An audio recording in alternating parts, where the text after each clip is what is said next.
India news के digital platform पर आपका स्वागत है और आपके साथ हूं मैं आपका होस्ट राजीव शर्मा।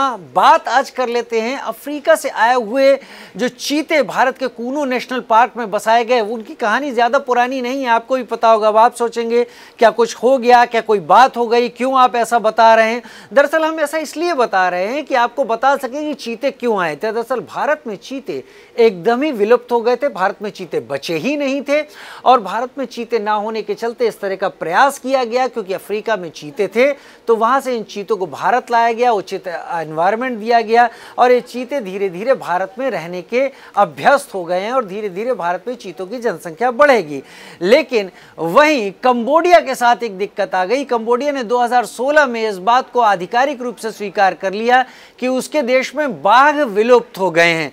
अब बाघ पूरी तरीके से विलुप्त हो गए तो अंतर्राष्ट्रीय संस्थाओं के जरिए भारत और कंबोडिया में एक समझौता भी हुआ इसको लेकर और उसमें भारत ने भी मदद करने की कोशिश की।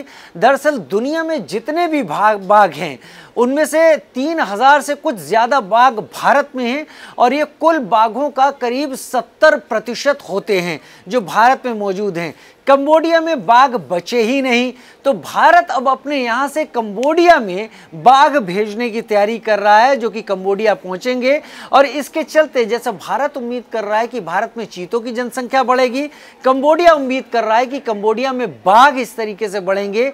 बाघों के बढ़ने से इस प्राणी को विलुप्त होने का जो खतरा इसके ऊपर आया है वो खतरा इसके ऊपर से हट जाएगा और हम बाघ को और भी दूसरे देशों में देख पाएंगे, जीते हुए, पलते हुए और बढ़ते हुए। वन्य जीवों को आगे बढ़ाने की मुहिम का एक बेहतरीन प्रयास है इस तरह के समझौते, इस तरह के सहयोग भारत ने लिया है और अब भारत कंबोडिया को देने की तैयारी में है। तो आपको क्या लग रहा है, भारत का एक कदम सही है या गलत? जरूर कमेंट सेक्शन में लिखकर बताएं। फिलहाल इस वीडियो में इतना ही। नमस्कार।